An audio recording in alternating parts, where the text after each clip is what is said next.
Hello and welcome to the Film School Chronicle, your wire right to the heart of the student film scene of Brisbane, Australia. I am your host, Bryce Quinn. Joining me today is my co-host, Carmelo Keating, and award-winning writer and director, Martha Goddard. How are you doing? Great, thank you. Beautiful intro, thank you very much. A little bit rusty, I haven't been on the show in a while, but let's jump into it. We brought you on the show today just to kind of talk about your experience as a writer-director and how you got into the industry, what some of your learning experiences have been while there. So to start off, just build out some of the context for us. Sure, great, thank you. Let me know if I waffle. Yeah, along the way, there's lots of examples. This will be peppered with what not to do. I feel like I've done lots of those. So for all of you, you can learn from my mistakes. Look, I started off in psychology and philosophy. I wasn't a film nut from, day dot. But I discovered they were not my people at uni, and I took a year off and went traveling, backpacking through Europe, through Morocco, just around. And I found that idea of just broadening my horizons from where I had been before and meeting a whole lot of people outside of my scope of realm of normalcy, and just being intrigued by their lives and their stories and writing them down. So I just had this urge to kind of capture my journeys. And from there, I found myself in these host of strange and wonderful situations, and I would write those down. And then I'd sort of, mess with them a little bit, so they're kind of interesting. Yeah. And I'd send these home. And my parents, who are both psychologists, started, what I didn't know is they would print them out and they would put them on the waiting room table, as stories. And then one of their clients was a doctor, and they said, can we take a copy? And then it's on, it's sort of peppered around medical areas, my stories from overseas. And so when I came home, I had this book essentially of all these experiences, all these people. It had been read by lots of sick people through Brisbane. And I realized, okay, I think I want to do writing. I think that's... And that kind of gave you your start to head back to uni? Yeah. So then I went, all right, I'm going to go back. Wasn't sure I was going to, but I'm going to go back to uni. I'm going to do some writing.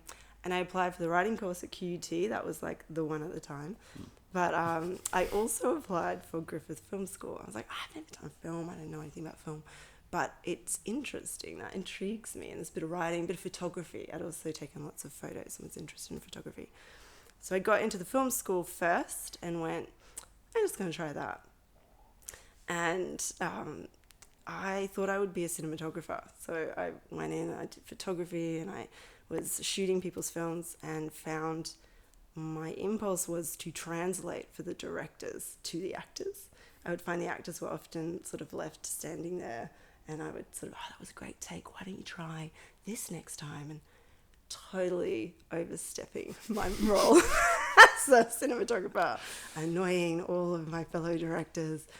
And then I realized, if you have that impulse, maybe you're not a cinematographer. Maybe I want to work with actors. And so I started to pitch some of my ideas. And some of those were from the notebook, as in when you're, and I'm sure maybe some of your listeners can relate, when you're in a subject and you're like, okay, be creative now. I need the stellar idea, the pitch that's going to define your project tomorrow. You freeze, right? Yeah, and you might not have those ideas at the ready. So that's why keeping a journal or a notebook in the times that you're not, pitching or studying. So you found that some of those writing experiences you had, you could draw on those and kind of use those to inform some, and when your brain couldn't just instantly come up with something, you can maybe I'll just lean on some work that I've already done. Absolutely. Yeah. Absolutely. I still do that. Right. That is tip number 1. Yeah, brilliant. Journal all the stuff you find inspiring. Put yourself in situations to be inspired. I think it's human nature that we become very complacent wherever we are. We adapt. That's a good thing, right? We adapt. But because we adapt, what is maybe really kind of special becomes normal really easily. And so I think we have to work hard as writers and as directors to make sure you are challenged, or you are inspired, or you are in these situations that you have to journal something or spark new ideas. Or at least that's what worked for me. I drew on that, and I started pitching. I was making films. And then I won a scholarship in my year. They had one to give to go to the States for 6 months. And so I was not the best student in my cohort, best director, let's say, but I had good grades in all the areas just because I was kind of interested in it all. So, I liked contextual studies. Sorry, everyone. I enjoyed all those other things, the docky things too. So because of that, I was picked to go. And I spent 6 months in LA and got to see how they do film school.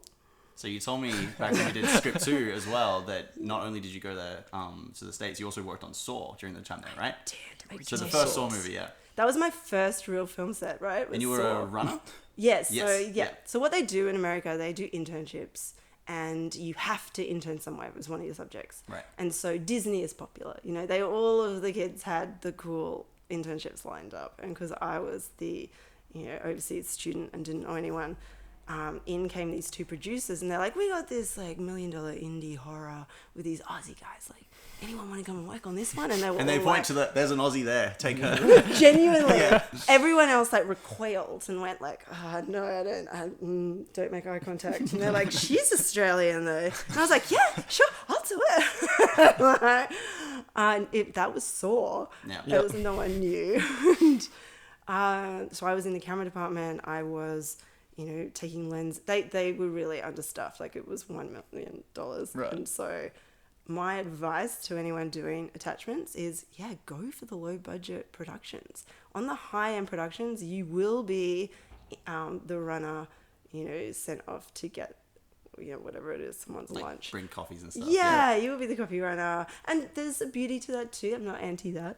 But being in a low budget production and being semi-capable or just enthusiastic, you get given a role, like a job. I got a job off the back of Saw in the camera department just because I was doing the lenses, taking the bags, doing the thing. You find you had like a bit more freedom to just like... Yes. You're in as runner, you're supposed to be doing these tiny jobs, but because there is a gap in how many people there are, because they can't pay enough crew. Exactly. You can kind of jump in if you're enthusiastic and grab those extra roles and make yourself known. Yeah, so I was doing the slate, I was doing the thing, but it was also new. I got in trouble. I had like there was a moment I was absolutely torn to shreds by the head camera assistant because he'd asked me in a casual way to keep the reader, like it's all film stock we're talking about. It's my vintage, great. But you had to keep a track of how much film stock was used between takes. But he was really casual about it. Just grab the number when you can. And I was so busy and rough, and I was trying to see it, and they're sort of pushing me aside. And it's so fast, I didn't get it for like a whole afternoon. He just left me to be their assistant. And I was doing other things and came back and was like, I haven't done the paperwork. And I'm like, oh, was that a big deal? He's like, yes. And you will sit there while I fix it. And so he had the continuity person who was really dirty at me, and he was really dirty at me, and I'm making up the figures. And I was just trying not to cry. And then I was like, okay, so obviously I've been fired. I'll be doing the lunches from now on. Like, fine. But I turn up the next day, and he's like, where are you going? Hey, now you won't do that again. Do it better. And I was like, okay. So I got to learn quickly. And off the back of Saw, I was offered a job because everyone's, shooting a film in LA. So the gaffer was also a cinematographer, and he's like, you come, I'm doing a student film, on film stock, will you be my assistant? I'm like, yeah, sure. I didn't know I had to load mags of film. So it's that thing of just, the advice from this story is just be brave, just jump in and take the opportunities you're given, but prepare. So for that, I said yes, and I was like absolutely crapping myself.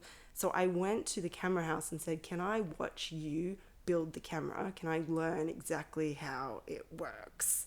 Because I've got to assist. I don't actually know what I'm doing. And he was like, okay. So I came, and everything from like, oh, if you need to change the shutter angle, this is the tool for that, and this is how you do that.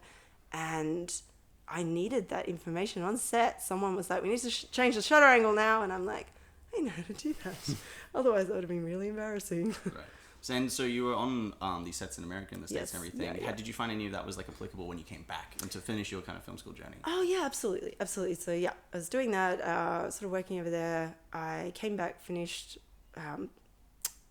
film school here, but applied to go back. And Right. so went back for a second internship over there, just because I found a lot of value of being immersed in sets that are just, it's just the frequency of them. They're not better. They're just, there's just more. faster. Yeah, there's just more, and you can be on them. And I'd made some contacts. So, but I was on a trajectory, like people chose the camera department for me, and I was on that trajectory, and I'm like, I kind of wanted to write and direct. Yeah. Like that inkling of like, could someone tell them they did a great performance, hadn't left. And, you know, I'm there with the focus going, I really shouldn't overstep on this set.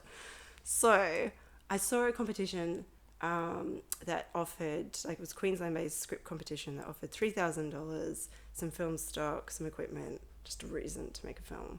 So I wrote a comedy, like food film, sent it off, and I was like, okay, universe, if I get it, I'm going home, I'm going to make my films, and if I don't, I'm just going to keep doing this for a while. And so got that script comp, came home, and just started making short films. I don't think anyone can cheat the process of just making bad short films for a while. Yeah. And learning from each one. Like, there'll be something good about it, and there'll be something, you know, it's just a hard truth that the gap between what you vision and what you want it to be and what your imagination is capable of and what your taste is at, there's a gap to what you are capable of making at your craft level, you know, at the start. Yeah. And so with experience it closes. But I feel like you just have to embrace that. Just be humble. Something I've seen as well is that, you know, with cameras, like phone cameras and everything now, there's a smaller gap. We don't need a $3,000 grant and some film stock to do anymore. We can just whip out a camera and start doing short films. So have you seen kind of like an improvement in like quality or in the distance it takes for people to get from film school to being working writers, directors, or has that not really changed? That's a good question. It's changing all the time. Like, I think it's such a slippery fish. As soon as you think you've got it sorted, you haven't. Right. And that's great. Like, I actually am down with that. I'm excited to see what opportunities, you know, this next generation of filmmakers get, and that things are changing. The dialogue is different. The expectations are different. This is all great. I mean, I work in the inclusive filmmaking space as well, so I'm excited that that's part of the conversation now.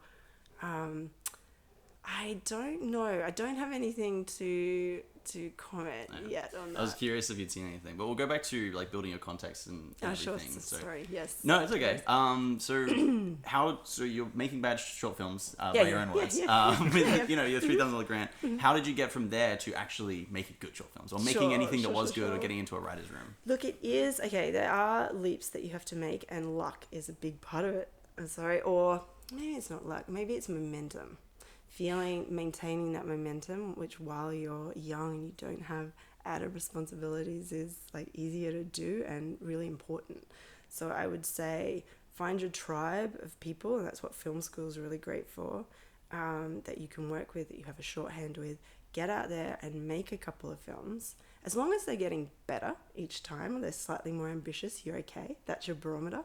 But if you hit like we just keep doing the same thing and nothing's changing, you gotta, you know, go and get some more education, fill the gaps, be self-aware of where your gaps are, you know, to fill.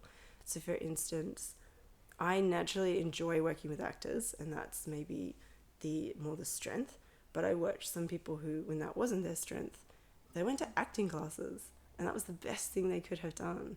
So then they learned how to speak to actors and how to empathize with them, and it was a very uncomfortable process, but a necessary process. So I would say do that if that's the thing you need. For me, it was maybe more coverage and feeling really confident with the vision of what, you know, how I wanted this to be in symbiosis with the message of the story. Like, there's a lot. God, directing is like this melange of weird skills where it's like you've got to be in the moment, but you have to be able to be critical appraisal. You know, you've got to be political, but then you've also got to be emotionally available. It's all of these dichotomy of skills. So you just end your way along. I made one short film that I don't know, just had something that people liked, so I got into festivals, and then I got to apply for a $30,000 grant from Screen Queensland. And Steve Irwin had written a script, not the animal Steve Irwin. Okay. Right, okay. Steve Yeah. Different Steve Irwin. Yeah. Steve Irwin, who writes for Hoodlum now, so he wrote Tidelands and I don't know, a bunch of other things. He wrote a short film, and so I was sort of offered that to direct it. So that was sort of the next step, and I reached again, like, maximize your contacts is another tip. So when I was in LA, I'd worked on on an event where Kerry Armstrong was being kind of appreciated at this event. She's in the film. And so I'd met her and I had a good conversation. So I reached out to her and was like, hey, I've got this short film. Would you like to be in it? And you can just ask the question, right? And she said yes. And so next thing it's like, oh, great. I've got a great cast coming together around this project. And that's so important. As a director, casting is so much of your job. So much. Yeah. So getting to work with actors that are just, at the top of their game is amazing. It's such a gift. So that did really well. That film won lots of those awards that you speak of. And then that meant I made a couple more. I went to AFTRS. So I did my master's down there. Again, just as a chance to jump into a different bond, to meet a cohort of filmmakers, to get access to those facilities, all the things that film school gives you, all the things that this film school has as well. Mind you, just wasn't in the day. Yeah. So did you go to that school thinking, like, I have this idea for a short film in mind, I would love to go there and just, like, use their facilities to make that short film? Yes. Right. Absolutely. So I've heard of that. Like, we've talked about that ourselves. Like, Yeah. did we go back?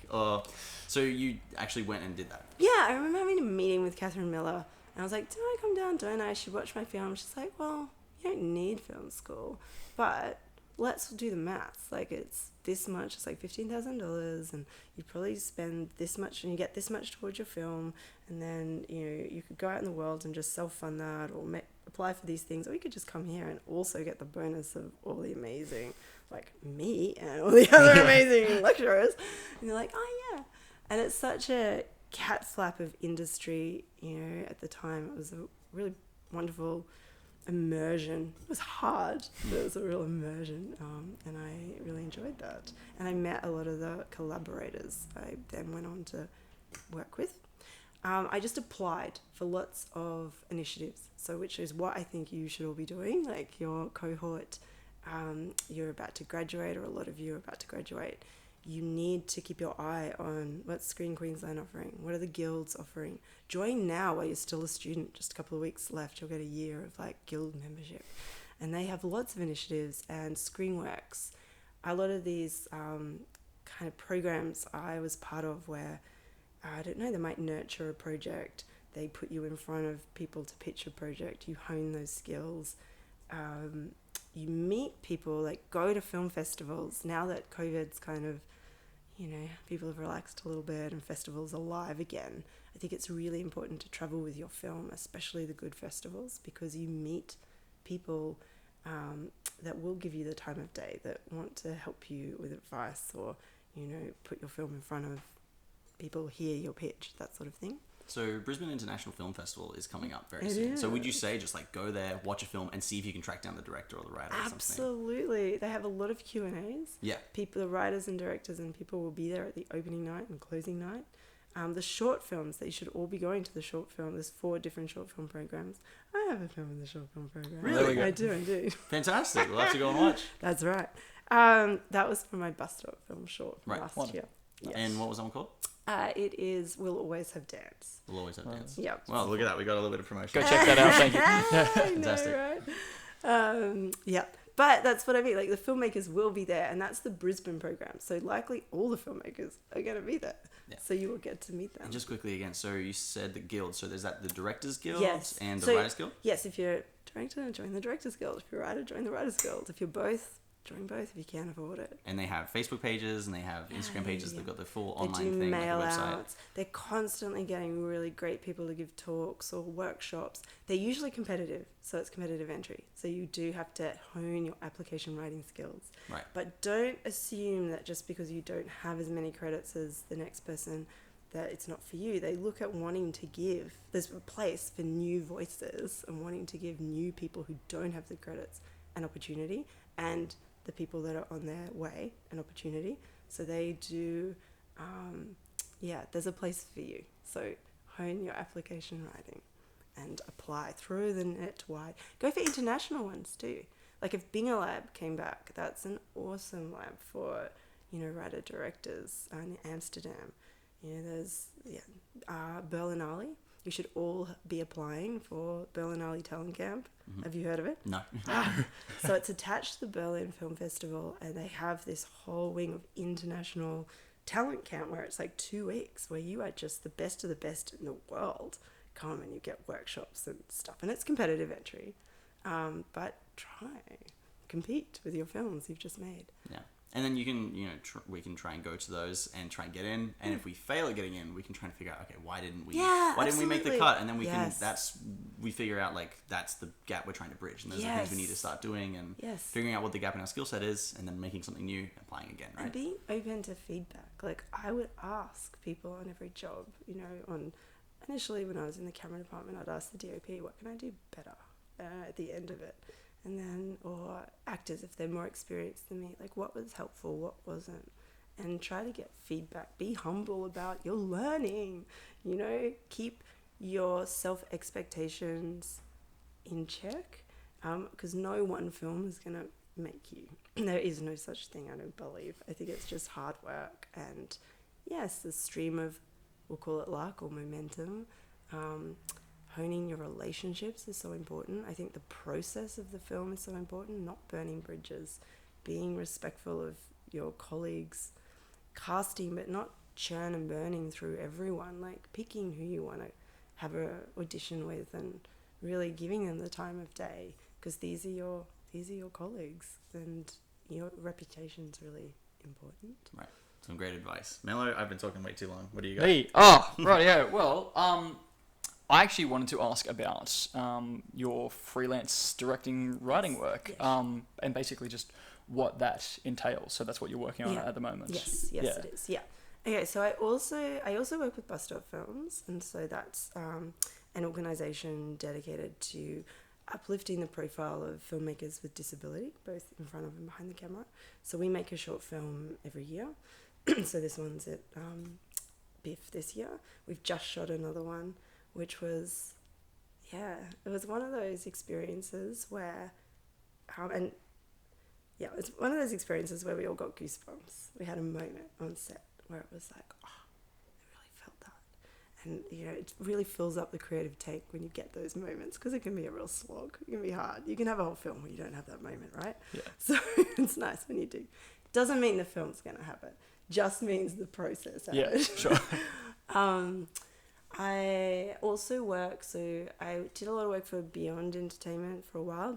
I was put in touch through the Screen Body recommended me, and a producer asked me to do workshop with writers. So I was sort of brought onto a project that they might be adapting. There was a lot of adaptation from feature to series, because that was the big thing that streamers are buying. So it's all right, can you help them create more story, generate ideas? And so yes, I can. So I had workshop with them, a lot of Zoom writers' rooms. I do work in writers' rooms as much as I can. I really love that space. I didn't always. I have to say the first time I was in a writer's room was terrifying, and I froze and I became really anxious, and then the more anxious you are, like the crappier ideas get, and then until you're just not like speaking and contributing. And it's like, I'd really love to dive deeper onto your writer's room experience, but it wouldn't be an episode of The Chronicle without a small break to reset our cameras. So we're going to be right back in just a moment. Yeah, 1 second. Welcome back. So we're going to go on to talking about writers' rooms, Martha, and your experience working in writers' rooms. Yes. So I think where we left off, or you were telling us in the break, just a little bit about an experience recently working with two other writers. Or was it? No, I've had a few recent writers' room experiences. I think I left off though with like an old experience that I got anxious and froze. Because it's a very intimidating environment, or it can be. You've got to have ideas, just lots of them, and it goes in wild directions. And I love them now. It's a fun place to be and to work. I'd say the thing that helped that transition is to realize you can't just go into a room and not be really prepared.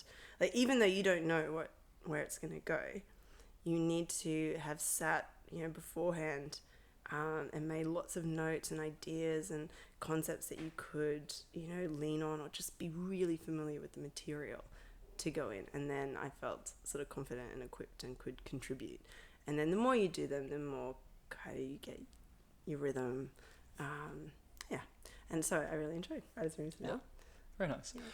So I did want to talk about some of the other roles outside of directing your content that you've done, which I think our audience, being on the precipice for some of them of graduating, would love to know they want to get into directing. Yes. So perhaps what's a good in through some assistant roles to get sure. either work with really experienced directors or definitely find a mentor, find an industry mentor. Like that's an age-old necessity, right?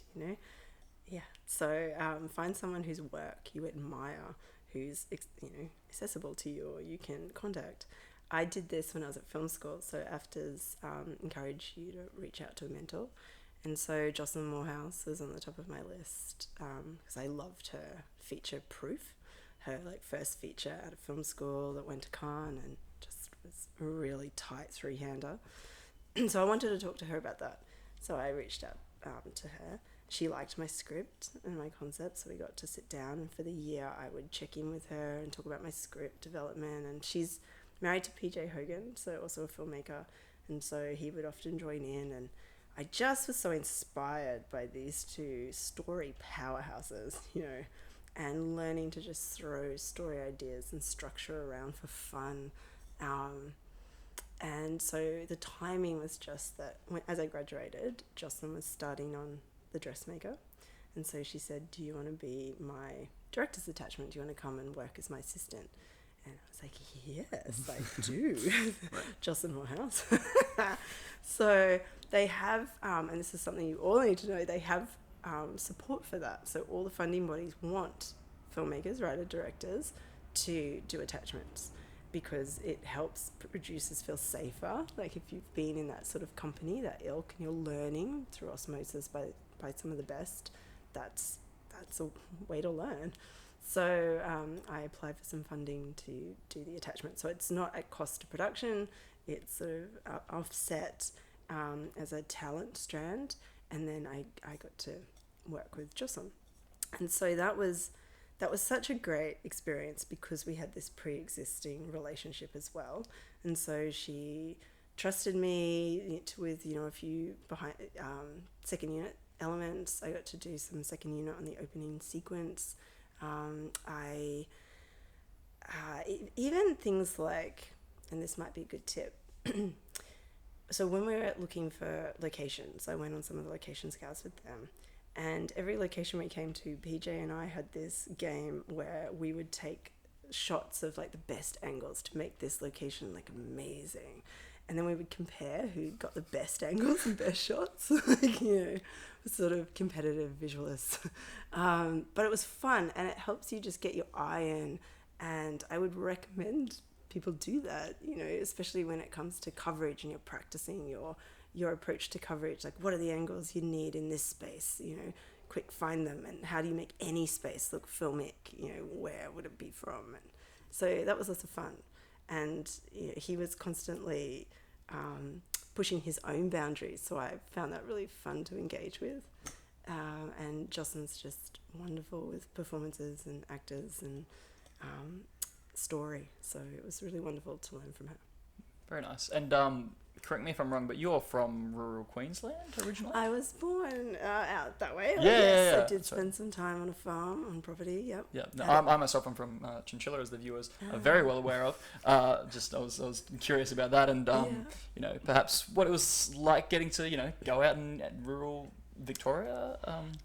Work on beautiful something out there. Yeah. Look, I love the city. Sorry. Yep. It's uncomfortable and it's hot. Yeah, that's fair. But no, it was beautiful. Yeah. So through the lens, it's glorious. Yeah. We were filming on this animal sanctuary, and so everyone, all the trucks, all the cars entering the space had to go 20 kilometers an hour to get out to watch, to protect the wildlife. So it was really funny at the end of the day watching this very slow line to get in and out of the location. Yeah. What are some other assistant roles you've Yeah, sure. Yeah. Director's attachment sort of thing. Yeah, director's attachment. I worked as an assistant for Samantha Lang once on one of her blocks of kids TV, and again, this was just someone I really admire her work, the way her mind works. I wanted to, learn from her and support her and be on set of TV. I just think the more sets you can be on, they're all a little bit different. They all go to the beat of their own drum, but there's also certain protocols that are the same across the board, and you just learn so much by immersing yourself into that. I worked as like a casting director for extras on a feature that came 48 Shades of Brown like a million years ago. I've seen that. Yeah. We watched that in drama in grade 12 There back in the day. So there you go. Yeah.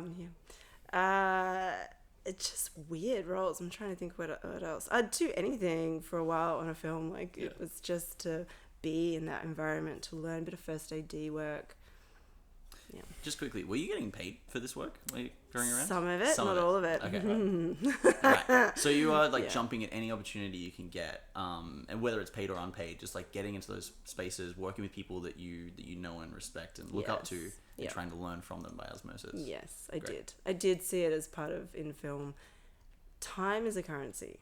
So you have to think of it like that. It's like if people do favors for you, you do favors for them on their films. So I think there's like a collective mentality when you're at that stage where you're doing it for free. And then you do work to a point that you start getting employed in roles. And then you know, they don't owe you anything. You're getting paid. So yeah, I think there's not a lot of avoiding that. Yeah. Yeah, because you've got to get the skills to be able to do the job. And these are very kind of niche skills. So I feel like there is a level of that. But people do bring you up too. Like I did get employment from the people that I volunteered and supported. So one job usually leads to another. Excuse me. No, that's right. So we've heard lots about like how kind of you got into the industry, the things you find the most useful to you and that kind of thing. But you also talked earlier about how it's like a lot of lessons of like what not to do and what you would do differently. And I'd love to hear some of those if you have any. Yeah, sure. Okay, so for the writer-directors, I was a very lazy writer at first because I was planning to write it for myself, to direct it. So it wasn't always on the page, but it was in my head. And that was fine when I was making films with my cohort who were like, yeah, I know it'll land, like whatever, we trust you. But it wasn't okay when I was going for funding. So I was constantly going for funding with my ideas. So I got some directing jobs which were not my scripts through funding. But then I was trying to get some of my ideas up. And a friend of mine who worked at the funding body many years later said there was a file with your name on it and a post-it saying, great ideas, watch this one, terrible structure. Heck, someone teach the girl how to structure something, please. Right. And I mean, that would have been really helpful feedback to my face at the time. That kind of but I think it's that thing of, I probably needed to, I eventually realized and kind of went and applied the craft and learnt more. But I wish I had paid more attention to that at the time.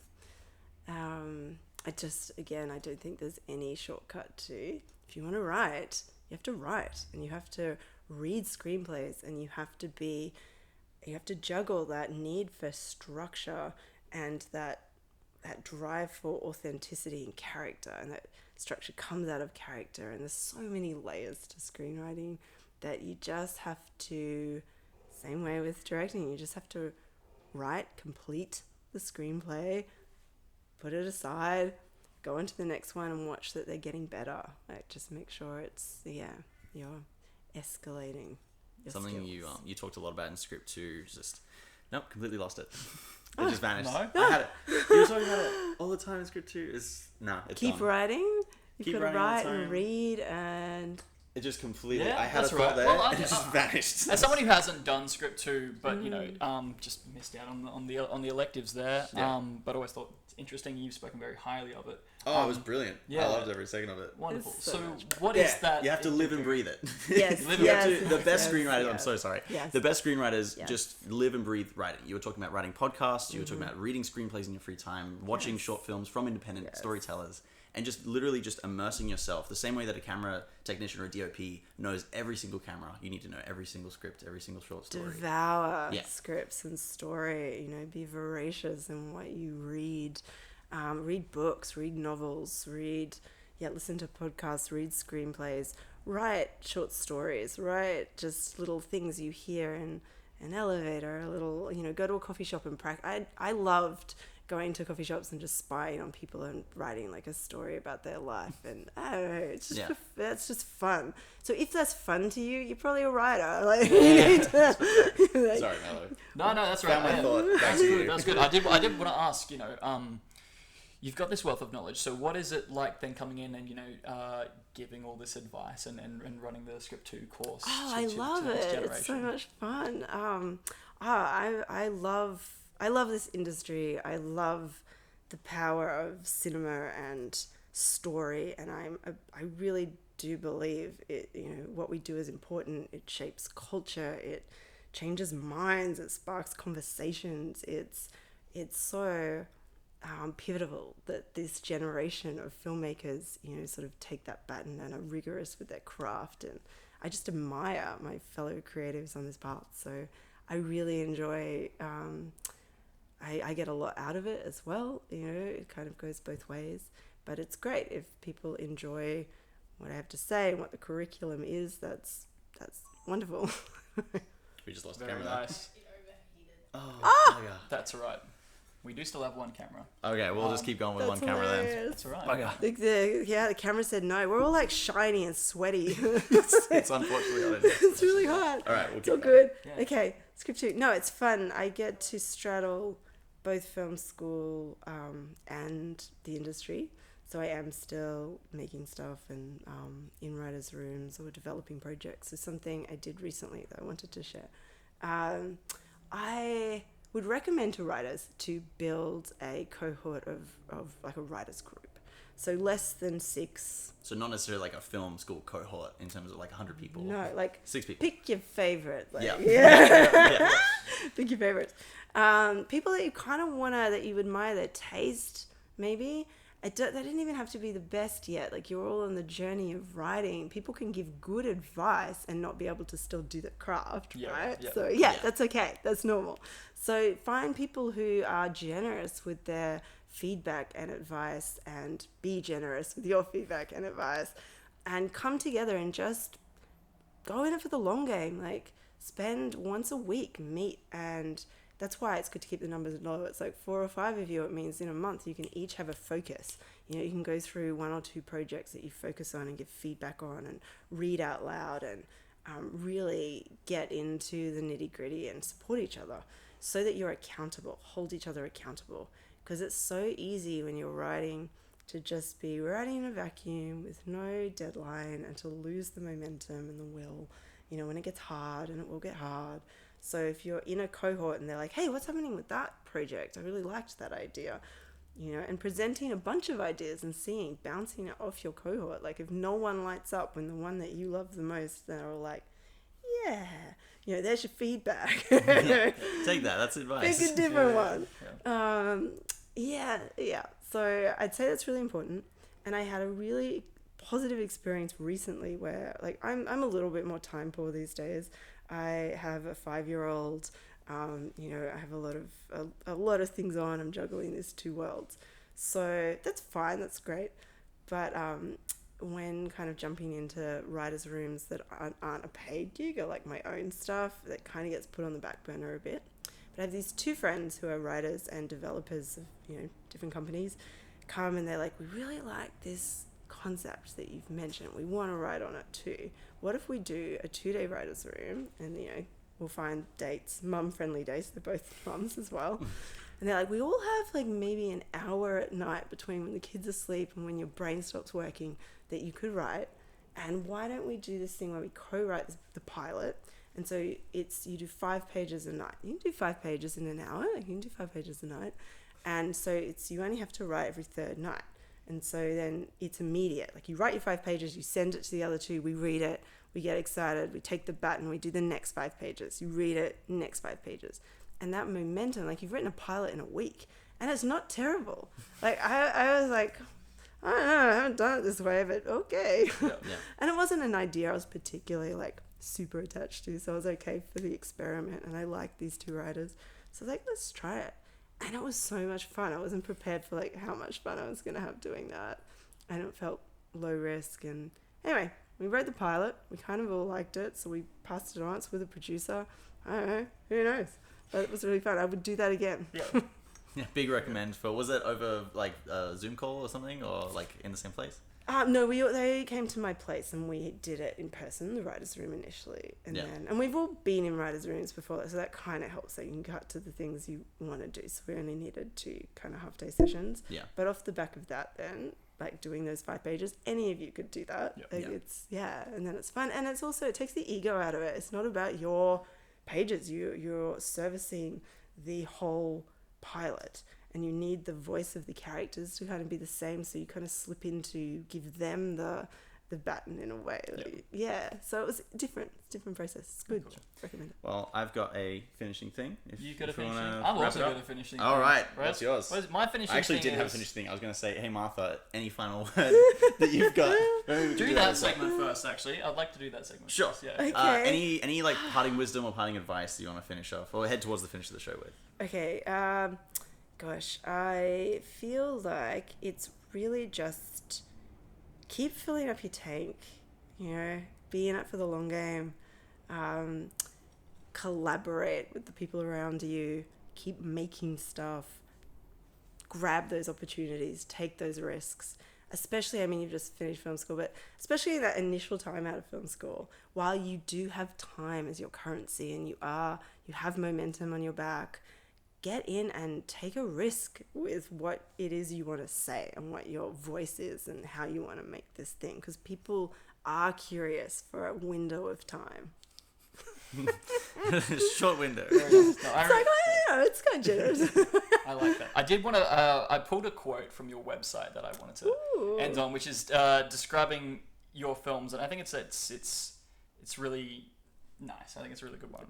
And it's while things can get dark, she ultimately wants to make work with a hopeful aftertaste. And I think that's really inspiring. Yeah, okay, thank you. Yeah. I mean, that the sort of work you want to make, you can't fake that. Like, it's your character. Yeah. So I am an inherently optimistic human. So I like films that, you know, spark empathy or make us connect us in some way. And although like the world is, there's lots of darkness in the world. So how do you bring those two things together? Yeah. I like films that do that. Yeah, for sure. Very nice.